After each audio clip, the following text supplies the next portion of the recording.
Super Rugby Week 1 is done and dusted.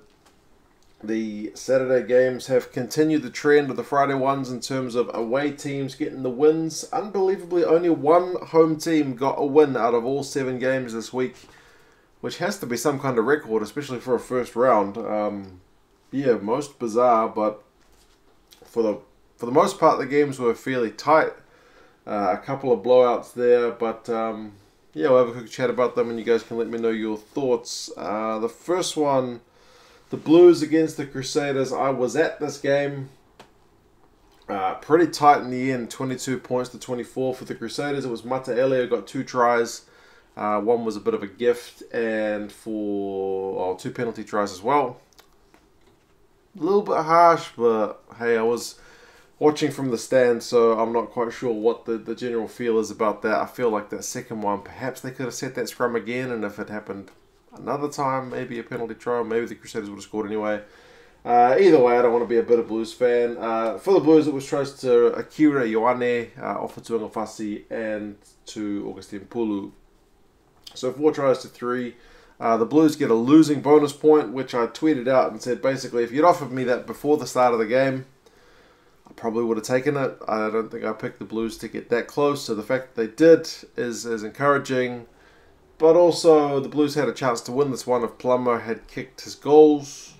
But, I mean, neither kicker was perfect. Mwanga also had a miss or 2 as well, so it's hard to blame the young guy for that. But still, the Blues had a chance to beat the Crusaders for the first time in a long time, so can't help but feel a little bit disappointed, but again, take the bonus point. The Blues actually started this one pretty well. They seemed to be putting the Crusaders under a whole lot of pressure, a lot of ball. They only managed up getting a penalty. Then they got a gift of a try when Collins couldn't handle a little kick. So I've talked a wee bit about Michael Collins before, how he's not actually that bad. He's not excellent at any one thing. He's just pretty good at a lot of stuff, which makes him look bad compared to some other guys, but he had a pretty ordinary outing, so he's not going to be winning any new fans after some of the kind of knock-ons and loose passes and, yeah, fumbles. So not the best evening from him. But some of the other big names stepped up for the Blues, which was encouraging. For the Crusaders, you feel like they weren't quite as sharp as we know they can be. If this was a slow start, they still managed to get a win, which is kind of testament to the quality of the side. They had a few players out, injuries and kind of All Blacks resting periods, all that kind of stuff, taking a toll on the Crusaders team as well. But still managed to get a win. It was like they would turn it on, they would go into top gear and then look really dangerous. Like Enor had a break, went around Nonu. But then they would kind of settle back down and it would be a bit of back and forth. When they were firing, I think they looked too good for the Blues, but hey man, I still can't complain. The Blues got a bonus point. They didn't disgrace themselves. They had a chance to win. Both teams had yellow cards. The Blues actually did remarkably well not to concede any points while they had a yellow card, so yeah, it could be better, but it could be worse, so can't complain too much. The Blues employed like the most lacking enthusiasm PA announcer in the world. Like, I sometimes get grief about saying, oh man, you don't show that much enthusiasm. Yeah, I can't sell it. I'm never going to be in sales, but I would feel like the guy on the PA needs to put a bit of effort into his words. Like, if you've ever been to a restaurant, you see someone trying to get like the waiter's attention, but they don't really want to yell or speak too loudly, so they're just kind of like, excuse me, this is kind of like that guy. At one point, he was trying to get a defense chant started, and he just kept saying, defense, defense. It was really awkward. Crowd got into it a wee bit. The crowd was decent.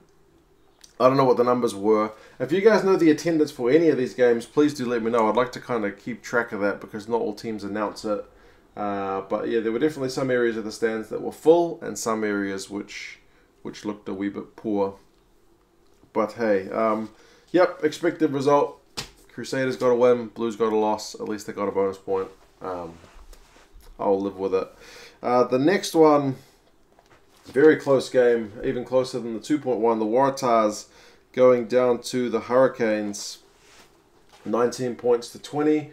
It was pretty light on tries compared to some of the other games. Just 3, Adi Savia and Duplessis Karifi for the Canes. It was Curtis Rona for the Waratahs. I missed the start of this one because I was in the car back from Eden Park, but I did hear it on the radio. So like the first 20 minutes I only heard on the radio. Seems like the Canes were giving away a fair few penalties, and the Waratahs were making them pay through the boot of Bernard Foley. But second half, and especially from what I've seen, the Canes really came a lot into this game. They seem to have a fair bit more of the ball, and the fact that they had disallowed tries a couple of times in like the 66th minute and the 69th minute before finally getting through on the 75th kind of showed that they were exerting some pressure, and the Waratahs were just kind of holding out. I should say it was a really good looking crowd at Brookvale. Apparently they sold it out, which is impressive. I still don't know the final numbers on that attendance, so again, if you do know, let me know. I've tweeted the Tars to ask them, but whether I get a response kind of remains to be seen. But yeah, both sides not as slick as they could be. Like, I thought the game management was a bit poor from both sides. Like when the Tars were ahead towards the end, the Bernard Foley had missed a penalty to kind of secure things, and the Canes had a 22 dropout, and Geordie Barrett just booted it, and there was no one to be seen to catch that ball. It was allowed to run into touch. Kind of poor from the Tars. But then the Canes, when they went in front, were giving away penalties. They gave the Tars a final last chance, but then the Tars couldn't win their line-out ball. So both sides kind of lacking a bit of execution. But it's first game of the season, so I suppose that is to be expected. I would have thought, though, Foley to kick that penalty on 78. He's supposed to be the Iceman, but he didn't quite strike that one as good as he could. Yeah, the defense was pretty good. I mean, in the first half, I think it was 92% tackling from the Tars, which is impressive. The Canes were at 86, which is pretty good. But yeah, the Hurricanes will definitely be glad to go over there and get a win to start off the season. James Marshall seemed to get hurt, so they ended up kind of having TJ at first receiver, which was slightly different and a wee bit concerning. They'll be hoping to get Bodie back soon as well. Yeah, and it was Hannigan that lost that final ball. So kind of like Michael Collins, who gets all the hate from the Blues fans, Ned Hannigan lost the ball for the Tars. So he's kind of a magnet for their displeasure as well. TJ seemed to have a pretty good game. He turned over Israel Folau at one point, which was pretty impressive. And yeah, it wasn't like the most clinical game from either side, but I really felt like the Hurricanes kind of came into it towards the second half, and yeah, I amped up the pressure. So despite not having kind of an all-black forward pack like the Crusaders have, the Hurricanes still look to be able to execute. We'll see how they go. The Waratahs will definitely need to be a wee bit sharper, although they do travel towards to play Japan against the Sunwolves next week, so they've got a chance to kind of reset. For the Hurricanes, they've got the Crusaders away, so things don't get any easier there. The next one, I didn't see this one, the Sunwolves against the Sharks. I've seen the highlights, seen about 10 minutes of highlights. It was on at a pretty late hour here in New Zealand. But yeah, they've gone down 45 points to 10 against the Sharks over in Singapore. The crowd in this one, if you know the attendance, tell me it seemed pretty low. I guess at Singapore, they always seem to get a better crowd when they're in Japan. But yeah, man, lots of tries. Tudaka Vandamova, Dan Dupree got one, Nkosi, Mapimpi, and Ward for the Sharks, and it was Gates for the Sunwolves who got that one try. The lead did change a couple of times, believe it or not. Like the Sharks started by conceding a penalty. It was 3-0. Or was it the Sharks got the first penalty, and Gates got his try from Parker's kick through. It was 7-3.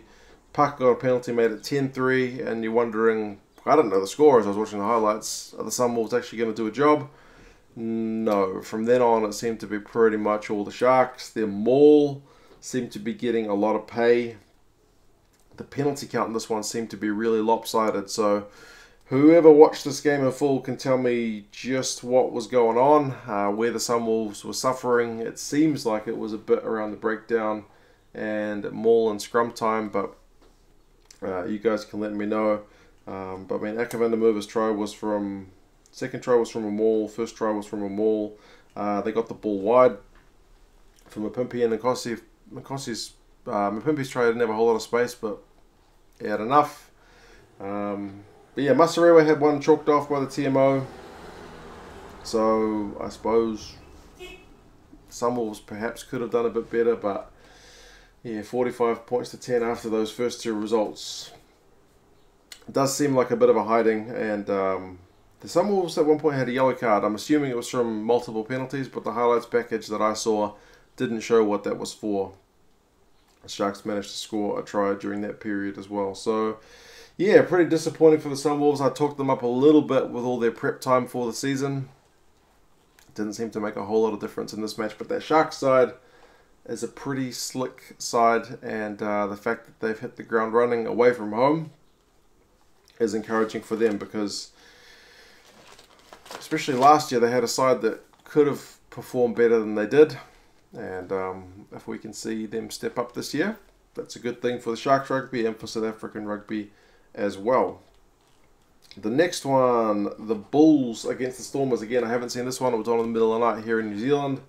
Another hiding. So the two ones I missed were the proper hidings, which is a little bit unexpected, and there was 40 points to 3.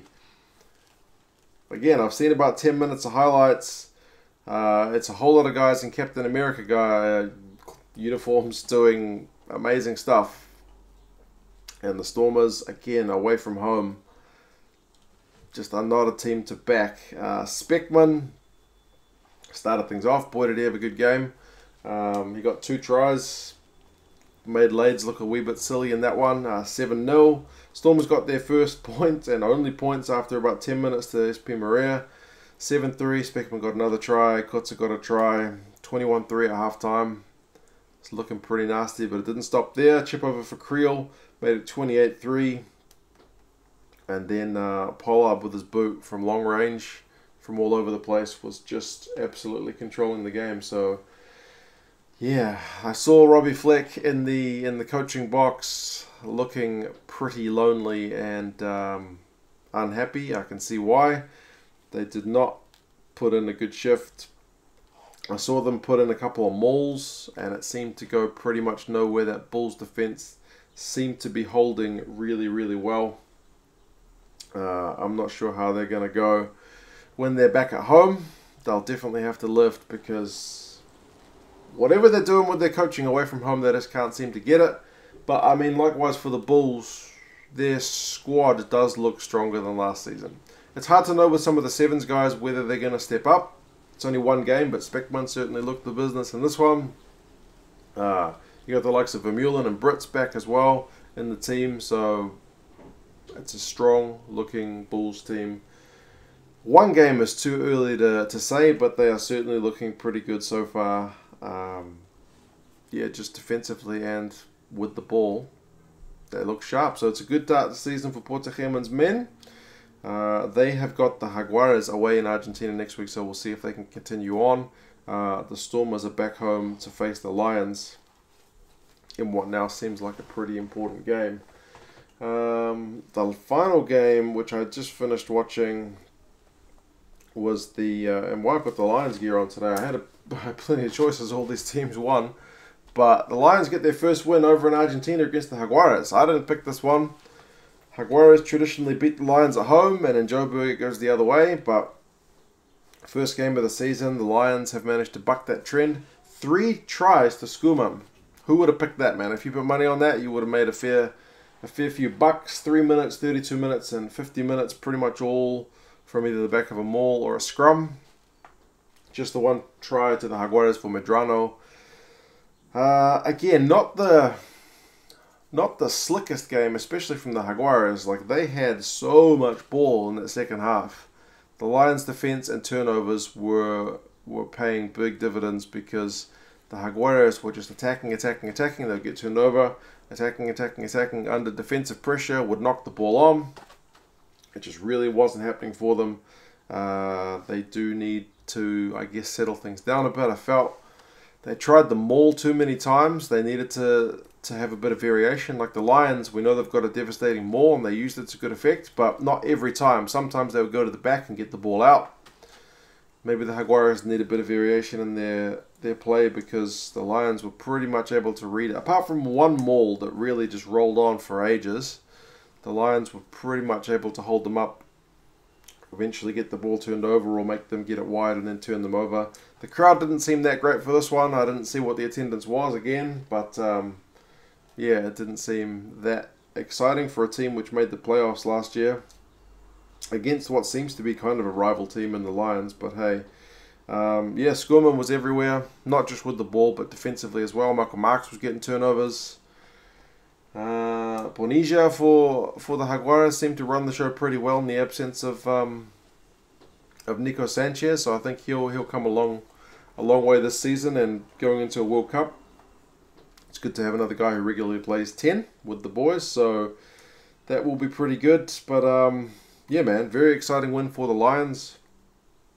As I said, first win over in Argentina, gets their season off to a very good start over a conference rival. So we'll see how that pans out for the rest of the season. The Lions travel back to South Africa to place the Stormers at Newlands. Jaguares are hosting the Bulls, so those teams kind of swap foes. But yeah, it's been a pretty interesting start to the season. I certainly wouldn't have picked half of these results just with so many away wins. Was pretty big. Penalties conceded for Jaguares also a killer. They do struggle there. Their scrum sometimes looks solid, but for one of Schoolman's tries, there was just a tight head that Schoolman managed to pick the ball out of and go over the line. So an area to work on. The Lions relatively sharp for their first game, so they'll be fairly happy with their defensive work. I guess they would have liked a bit more ball, but hey, they could have got a bonus point at the end, a winning bonus point. So the fact that they put themselves in that position speaks well to where they're at. The Jaguares will be a bit disappointed not to get a losing bonus point at least with all that effort they kind of put in. But hey, that's Super Rugby round 1 to start with. What did you guys think of the games? Did you see, was it Matera getting tackled high in this one? But I think it was Mapu, and he was even, as he had a hand around his neck getting kind of choked, he signals to the ref like, hey, I'm being tackled high. It was an interesting little moment. But yeah, you guys let me know your thoughts on the results. I'm especially keen to hear about these two games, which I have not seen in full. But yeah, just let me know your thoughts on the results. How do you think these teams are going to go next week? And yeah, I'll talk to you again soon. See you later.